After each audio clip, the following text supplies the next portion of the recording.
Before we begin, I want to take a moment to acknowledge that we're gathered on the traditional lands of Treaty 7 and that Banff National Park also covers Treaty 6 and 8. These lands are home to the Haudenosaunee Nations, Bearspaw, Chiniki, and Goodstoney, the Blackfoot Confederacy, including the Siksika, Kainai, and Piikani Nations, as well as the Tsuut'ina Nation, the Métis Nation of Alberta, and many others whose stories and connections to this place run deep. As someone who is so fortunate to call this place home, I recognize that the ability to live, work, and enjoy these incredible landscapes comes from a history that has had real impact on Indigenous peoples through displacement, loss of access, and broken relationships. We're grateful to be here today, and we carry a responsibility to keep learning, to listen to Indigenous voices, and to do our part in building relationships that honor both the land and the people who've always been its caretakers.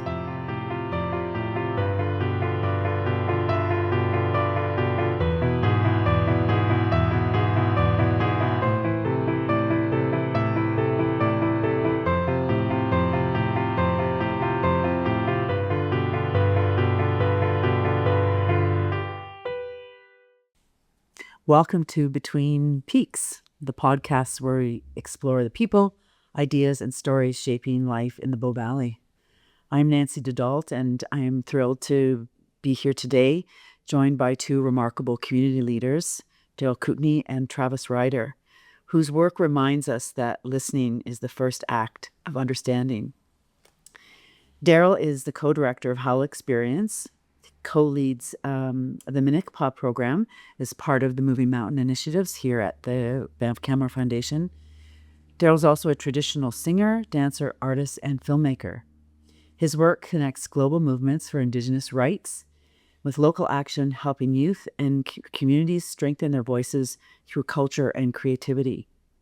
And most recently, Daryl has completed some work with the UN Office of the High Commissioner of Human Rights as an with the Indigenous Fellowship of 2025. Travis Ryder is a cultural educator and field guide who shares the Haudenosaunee stories and history, teachings through language, land-based learning, and storytelling. His work bridges traditional knowledge and modern life, creating spaces for connection, mental wellness, and mutual respect. And I know Travis through his work here locally at the White. He works in the archives as part of the Hosting Indigenous Community Relations program.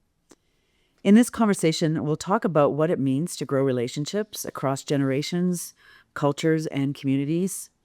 Together, we'll explore the power of language and story, the importance of food sovereignty and traditional knowledge, and how walking forward together by listening and learning from those who have carried these teachings the longest. So Daryl and Travis, Amawastich. Travis, your dad hosts a radio station in Minitni. Would you like to welcome our audience in your language? Yeah, to do that. Thank you. Ishness. Ambawastich ne anar yaptamine great impact is jabit mangichinimi chastabi ne kar ne oskoppanokna tibine doken ie nenomi ia pejabit de chamakochinde nam chastabi linti. Miss. So I have some questions, and I'm going to hit you both with them, and share how you want to take the floor, and I will share if I have to, if someone's talking too long. How has your experience shaped the work that you do in community? Travis, let's start with you. You know, it brings forth our people. So when I say our people, I'm talking about the Stoney Nation and our connection to place, to a place where we've always lived and understood as where, we Creator, God, Wakam is what we call him, is where he placed us to call. So that works from an Indigenous perspective, from a Stoney perspective. and that's through language for us as a people.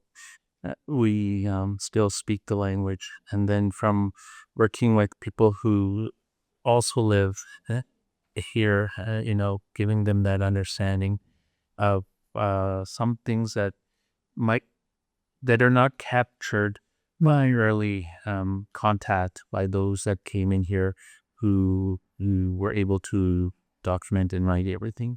So there's always that bridge there. Filling the gap. Filling in the gaps, yeah. Kind of like uh, the land in the valley is still living, I guess you could say. Mm. And Daryl, for you, how has your experience shaped the work you do in community? Yeah, I think is a really good question on many different levels, and a couple things come immediately to mind. And I think one of them is just being an Indigenous ERA Nakota person, to be able to bring forward our history, our connection to land, primarily for one reason, and that's for the recognition, respect of my community, and that primary reason is in one word to describe it is to be an example or a type of example. I think in a world of assimilation and colonization, I feel like my community specifically is still finding our way and navigating through all of those systems. And I think about our young people, and how there's not a lot of mentorship. And so for me, it really is, how can I use all of what I've learned to help create some kind of path for more community to get engaged in their own way, and that's best for them. By doing that, I also learned, for me, it was unprecedented, but it's kind of become a big part of what I do also today, is a lot of non-Indigenous community members are also looking and trying to navigate how to build relationships with Indigenous peoples. And so really coming down to building relationships and being a bridge. And that requires, both traditional knowledge, but also contemporary. When I say contemporary, for some people, it might just be something that they practice every day in an urban environment, in a municipal, in a community where there's certain laws that have been imposed, but it's been their way of life. For us, completely different. And so for me, that's a big part of how I feel my experience in being able to bring that forward for those main reasons. And by doing so, lots of projects and initiatives that I've been happy to be a part of, and either piloting or being able to help bring forward or broaden, really just creating better understanding of these two different perspectives and worldviews. How can traditional knowledge guide the way we think about sustainability and other systems that need to be lifted up within our communities?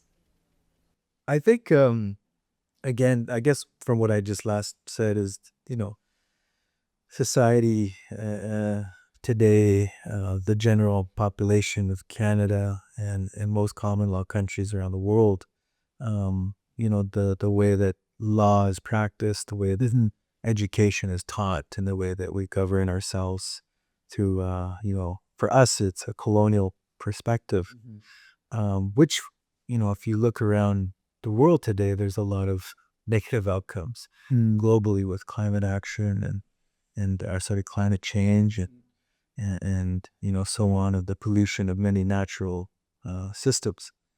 So traditional knowledge to me plays a big factor grounding a holistic, natural, authentic way of understanding the natural environment in which we're all, many ways are trying to better understand in a world where there's a bit of disconnect. A lot of disconnect. Oh yeah.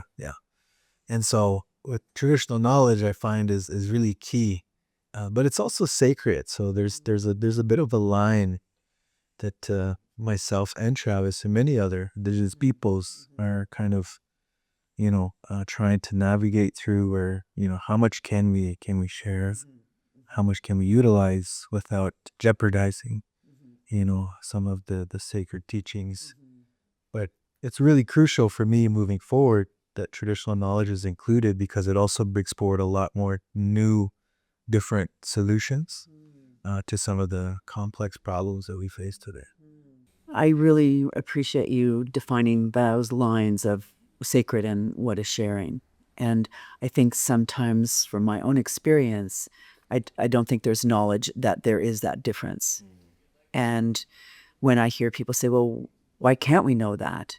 And it's just, again, having that deeper understanding of what is sacred and what is shareable. How about you, Travis? Just going off what Daryl said, that fine line between sharing and kind of holding its place and space among our people, is that and why sometimes non-Indigenous people ask, well, why can't we know? Is there one? Can you tell us? And that goes back to the language, and our knowledge is embedded in the language, and everything that we do, and the way we're talking, and when we talk about stuff, it's deeply rooted in the language, and some of it is not translatable into English, or trying to find the right word that might kind of complement each other. But oftentimes, really, reality is there isn't a word for it, because our understanding, our belief is that English is a backward language, and it has A backward? Is that what you said? it's backward, Okay. and it's vague, and it can hold a lot of like this cup, for instance. Like, you put water in there, but if there's a lot of holes in there, it can escape in many ways. Whereas when we incorporate language in there, then it's whole like the cup, and it's pretty much for us. It's straightforward, like what we see here, right? And oftentimes, when, and I'm gonna say science, finds something, and everybody's rooting for it, but you've heard it from your parents, from your grandparents, something about that is within nature, and the properties of it through the language, and as an Indigenous person, somebody who speaks the language and fluent in the language, in the back of your head, you kind of have that, well, I already knew this, and you're just finding, Or even, how did you not know that? And that's where the backwards comes into? Oh. so and it's because of that some of our words are not translatable into English. So traditional knowledge, in what context is it going to be used, right? If it's within community, it can have that sustainable longevity, and that's where the people can relate to it. But within the outside of our community, then there's that line. Yeah, I just wanted to add to that too. I think really good example I always think about is, you look at Alberta and the, legal age to consume alcohol, 18. And Stony, I always remember my late mom talking about my late grandma, where she said, not necessarily legal age, but like when you become an adult. And she would often say it's around the age of about 24, 25. And, I just think about, well, what if, today Alberta society looks at as an adult, 18. And what is the change? I look at the U.S., age 21. And I'm also half of Navajo, so I got a lot of family in the U.S. And a lot of my cousins who, abide by the 21, I see a different, like, the way that they interact with their family, and like they're me at 18, completely different than my cousins who are 20. I find them to be very strong in a lot of things. They've had time to mature, or they haven't had time to be poisoned, or whatever the term might be that you would use. So I always think about that. So it should maybe be 25. It should maybe, but Stony it is, but we don't, and even science was even saying, like Travis was saying, I think they're talking about how we stopped growing at 25 or something, right? Well, that's, our grandma's saying we're adults at 25. So. I remember traveling in Nepal many years ago, and we were speaking with a local fellow in a guest house we were staying, and I said to him, well, how cold does it get here? And he said, well, we had to wear one pair of mittens or two pairs of mittens. And then I said, well, when is your birthday? Well, it's when, like there was not this specificness thing that we or I need. And for me, that was very eye-opening. It's sort of the same, that when is it more... Anyway, thank you. You've already talked about language and what that means, but can you go a little bit deeper in terms of belonging and identity, both personally and for the community? Well, the Stony language is our identity. We're Stony as a people, and it gives you that belonging of you as a person, and of you in a space like this area. We call it Minyaherpa, and our people, and all you have to say is Minyaherpa. I'm going to Minyaherpa or Minyaherpa Dalit, and then they'll know where you were in this space here. But then we say Minyaherpa Dalit, then I kind of say Hamet, like Niwaka. And it's just those little things that kind of, it may not be, how would I word this here? It might not mean something to somebody outside of our culture, but to us as a people who speak the language, it holds a lot of things because it's home. It's our home, and we are acknowledging that place that we call home through the language. And so many of it is intertwined and it's within the realm of our world that we live in. Daryl? Yeah, I think Travis did a really good job explaining the identity component to it, and I think like the uniqueness, and within that uniqueness holds a relationship between language and land and you and community and family and how you fit within all of that. And to me, language really helps. I don't want to say facilitate, but for lack of better words, that's what it does. It facilitates a relationship between all creation. That's the center of connection. And today, for me personally, I feel that language is something I need to learn. Something that I have to learn if I really want my community, or for me to engage fully with my community. And, I think that's what I really love specifically about us, because there's other nations in Canada where their language is not there anymore. Or It's been lost. It's been lost. It's also not taken to the point for us in Stony. I don't think it's written in our laws in terms of I always look at the idea of running for leadership in our community. I feel like it's a requirement that you be fluent in the language. That's my perspective on it, and I don't think there's anywhere written that is a requirement. But just because I know my community, and I know that language is what we've held on to more than many other Indigenous communities, and I really see the importance of that, and there's so much benefits, and there's so much knowledge there that still hasn't been shared because of the language retention. But it's still being challenged. And in terms of it being challenged, is it that it's hard to keep? Yeah, it's I think about the language conference that happened here in Babott in the fall, almost a year ago.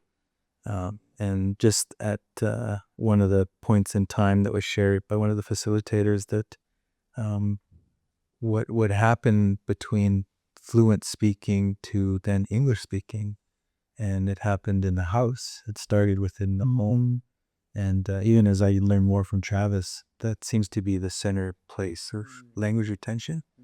Is in the home. And I'm one of those families, because this person talked about it, where my late mom married outside the tribe to a Navajo Dene.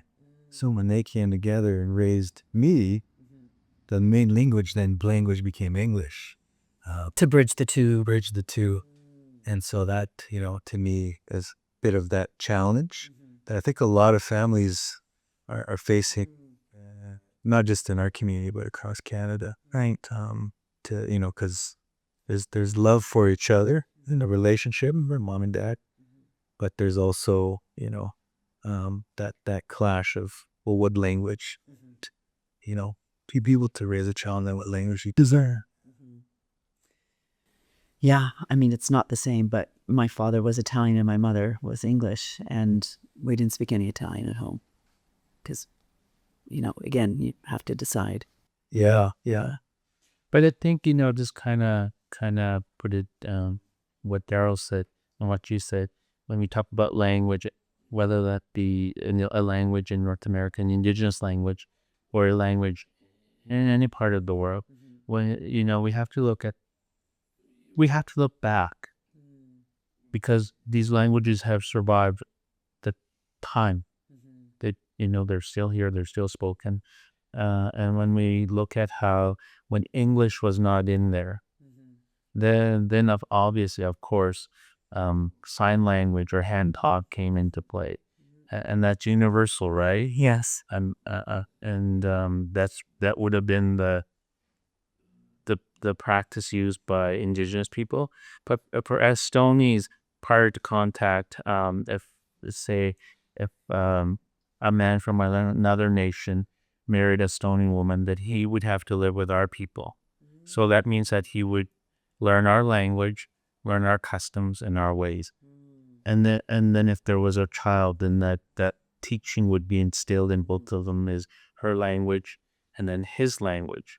And then this is how you create somebody who would be how to be diplomacy, right? How to build those relations using that language that both the mother and father instilled in the child. And when we look at studies have already been done of children, of people who can speak more than one language, seem to have they say higher IQ, but I think it's more of having more of an understanding of humanity, of cross-cultural understanding of different people, and being able to converse and have that dialogue. And deeper understanding of more than just one way. Yeah. Wow. I've heard the scientific side of that. If a child learns a second language before they're 2 or before they're 5, that there is a physiological change in the brain. Yeah. But I think what you said is way better. Mo better. I think too, just to close the question off too, I think you look at Canada and the two official languages of Canada, English and French, and it asserting its language over people on a continent, on a land. And at the end of the day, our language pre and post and continues to exist longer than any of those languages here in this land. So I often say, and when I speak to young people, I say language is like a memory card. And when you learn it, you then have access to a long history of a database, essentially, of information that will make you think differently and approach the world differently, in a very, we have ideas of it, the holistic, authentic, liberative, all these kinds of concepts. But if you don't know the language, it's a bit hard to understand it to the English. Yeah. More, for me, open-mindedness, open-heartedness, all of those things in how my brain works. Yeah. Travis, you mentioned Minigpa and Minnewanka. I don't know if I'm saying that correctly. Those are Stony words that have meaning of places around here.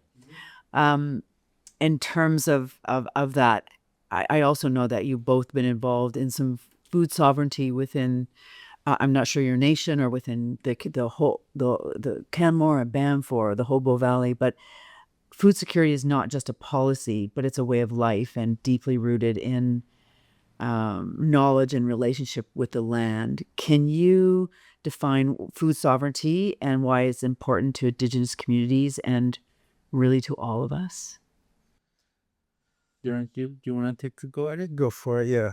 I think food sovereignty, especially Indigenous food sovereignty, as we talk about the relationship of our community, the Stoney, to this place, Minerva, all that we needed to exist and survive was in this location. That included shelter, healing, physical, mental, spiritual, emotional healing, harvesting, as well as the food, and this location, for me, was a form of our sovereignty, of our preference, and how we practice traditional methods of food security, and through many different processes, through hunting, harvesting, the amount of things that we made, but also what we cooked and created through different food preferences. To me, that's food sovereignty. And because of our relationship with the land in this location, the security aspect is really that maintaining the reciprocity of our community with the land. We always talk about teachings to not over harvest, always think 7 generations ahead. And so to me, that's also a form of food security. But there's one big reality today, is that we were removed from this place, the Banff Park system, and our food security and our food sovereignty was taken away from us, was deteriorated as we moved into the reservation way of life. And so that's another way that I look at food sovereignty and food security, is what's your access to food currently? What is your preferred source of food, your consumption of food, food preferences, and are those accessible today? And are they in quantities that will help your people or your family be sustainable? And those are 2 questions that I often ask to help describe, food sovereignty, food security.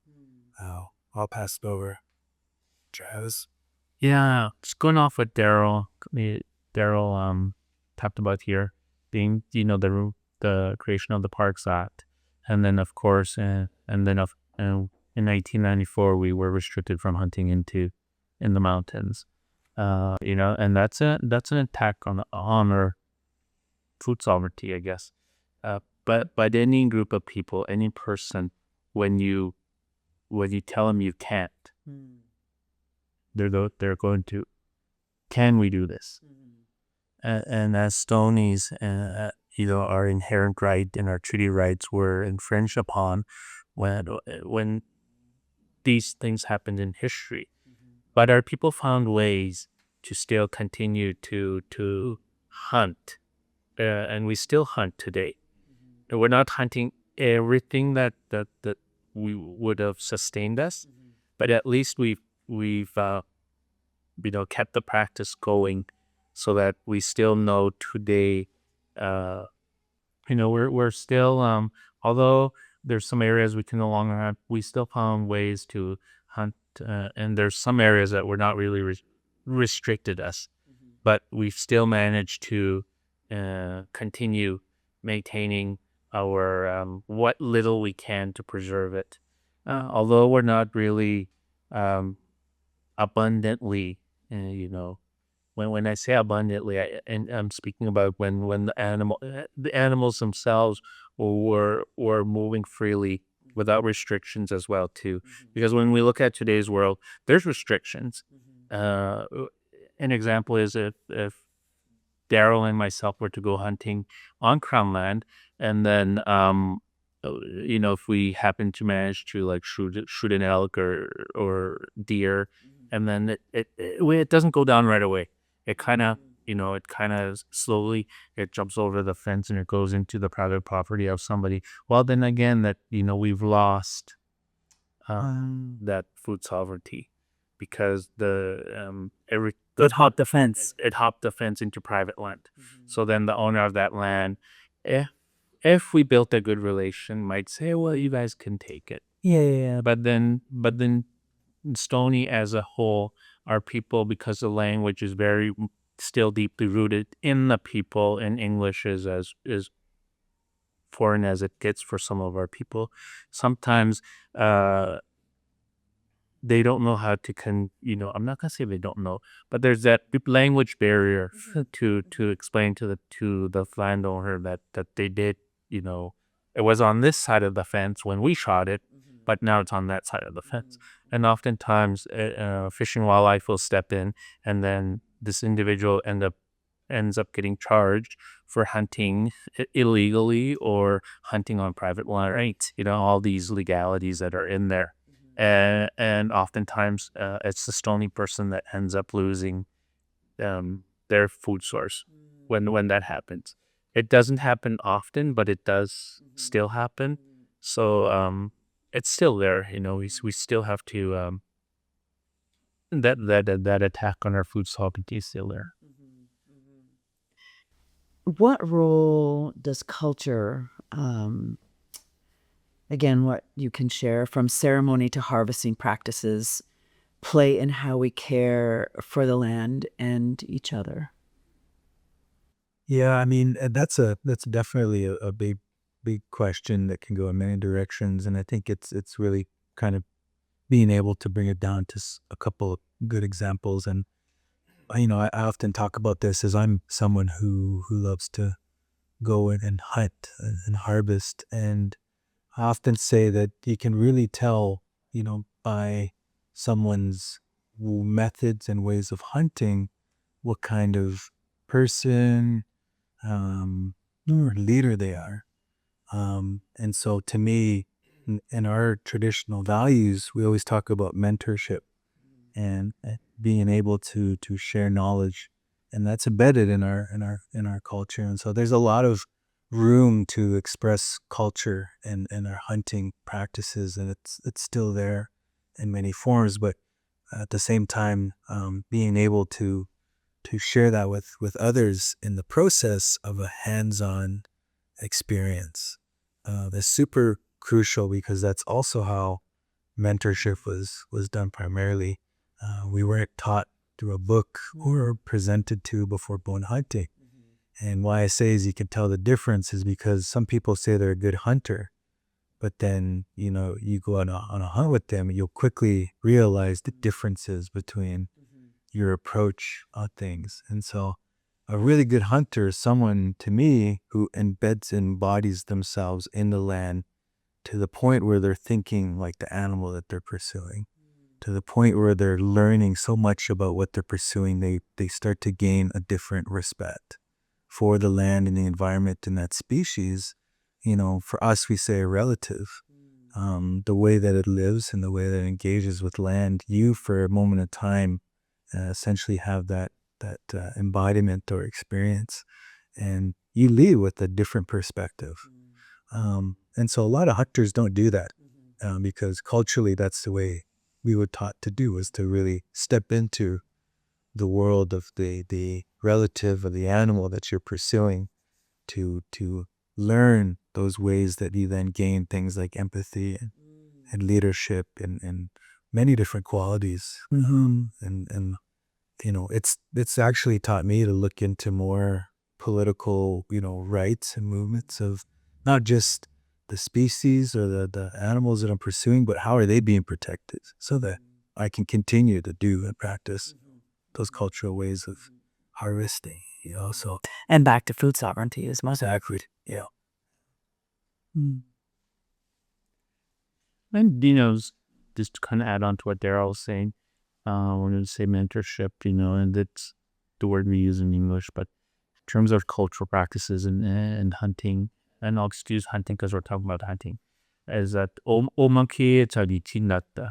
go with somebody that knows the way, and that's your mentor, and they'll show you, and not in a way where when we say they'll show you, I think people because English is it gives that perception of somebody's done stand there and show you how it's done.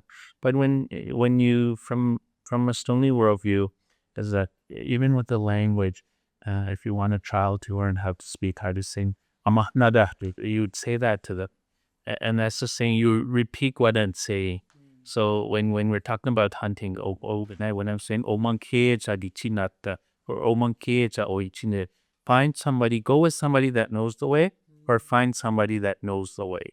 So and when I say that, what I'm saying is it's going to be somebody older, somebody that knows the Back to mentorship. yeah, the language or the landscape, somebody that knows the landscape, somebody that knows the behavior of what you're going to hunt, the animal that you're going to hunt, where exactly you're going to set your trap if you're trapping. It's just these little things. But when you're out there with them, and they're not going to say, watch me, or it's up to you to watch them to how to catch it, right? Because if you and I, if we were to go into the backcountry, we probably both have skill sets. So you might have stronger skill sets than me, and I might not, and I might have some stronger skill sets, and we're going to use each other, watch each other, and get out of a situation, right?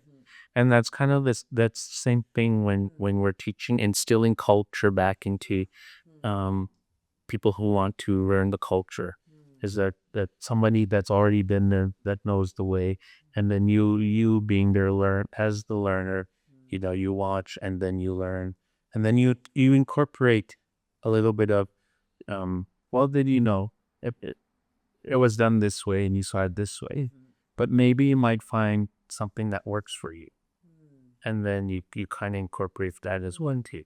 But always that the practice, so that the practice is ethical. Of course. Yeah. Yeah, and I think just to tie in a few things too is like when you talk about ceremonies, so there's rites of passage, and there's points in your lifetime where you go through a type of ceremony, and one of them is to even go out and hunt. You go through a process through community, blessings, almost a sense of permission, through guide, through mentorship, guidance, and it really creates a sense of belonging, and that you are where you're meant to be, and also to this practice with really culturally grounded in, you start to realize it's all about the relationship. Not only your relationship with who's bringing you out there, but also the relationship that you have with the land. And how this shows up is some people want to go hunting for one primary purpose, and that could be just to take the life of an animal. A trophy even. A trophy. Where my mentors, people that I love to hunt with, where it's really not about the taking the life of an animal.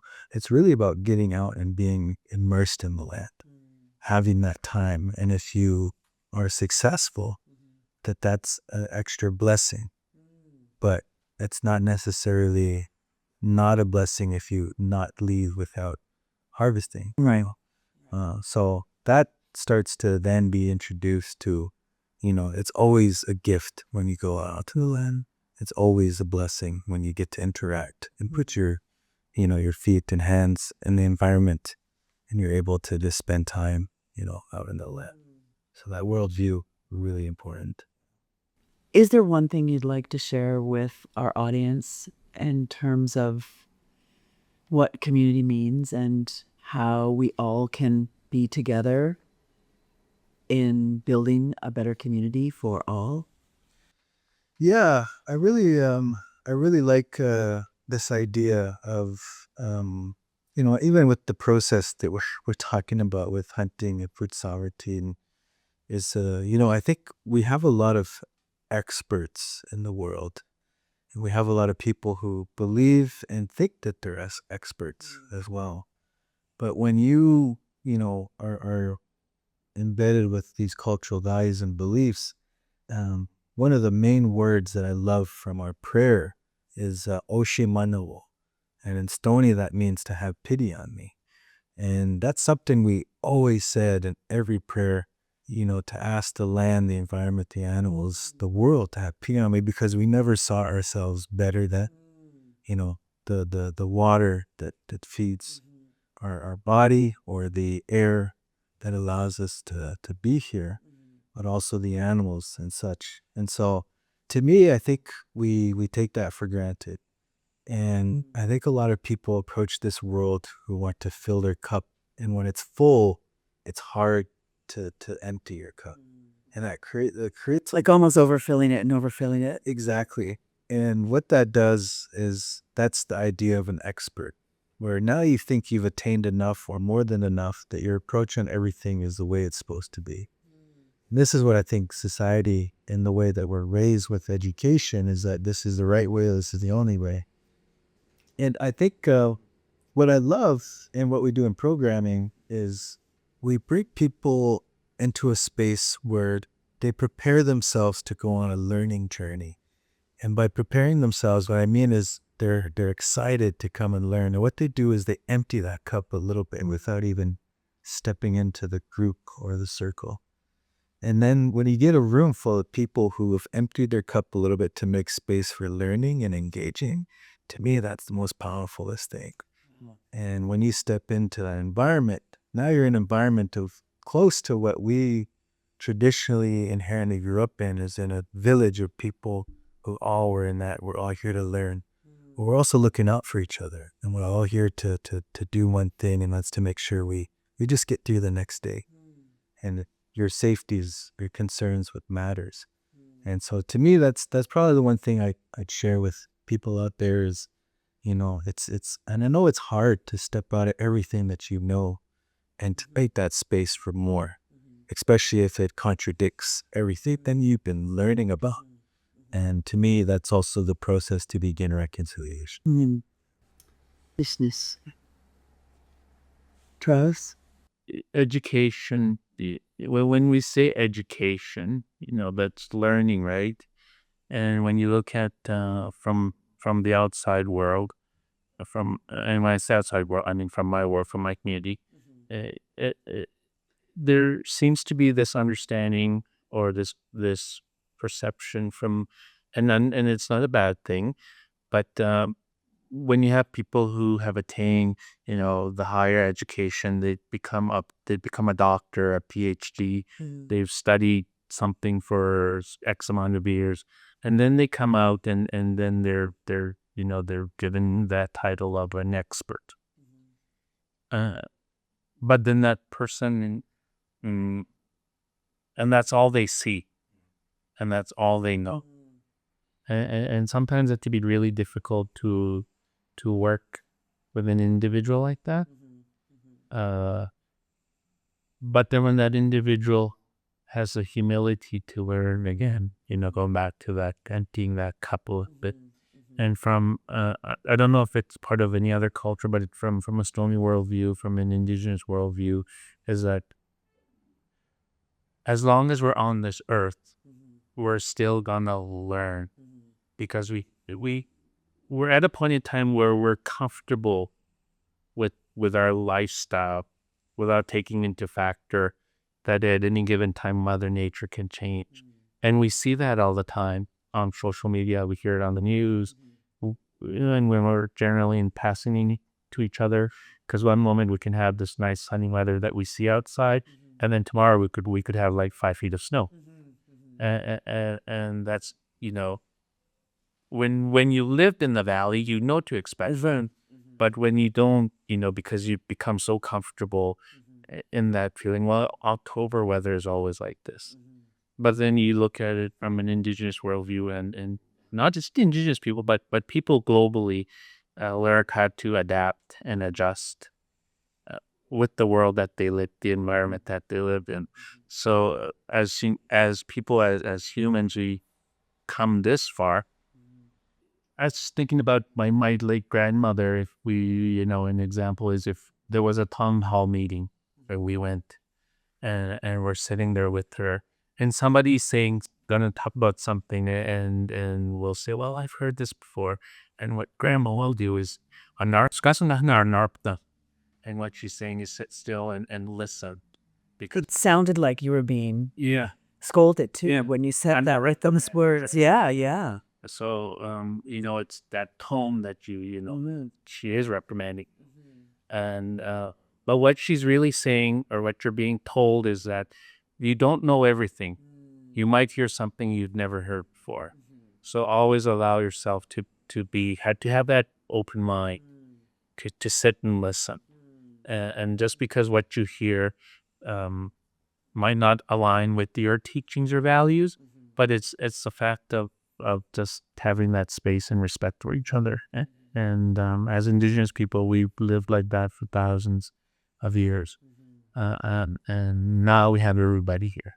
So that, I think that has to kind of somehow, we got to, move in that direction. More than ever. Yeah. Wow. Thank you so much, Daryl and Travis, for being here today and for sharing your knowledge and your perspective on this. And I feel very grateful for all that you shared with us today. So thank you. Ishnish. Shnish.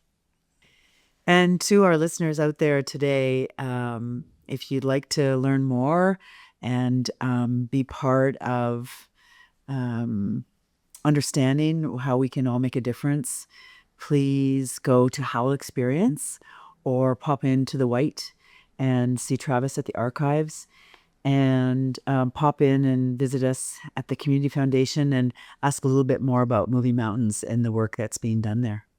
Thanks again. Between Peaks was produced and edited by Calder Penny at Farside Films.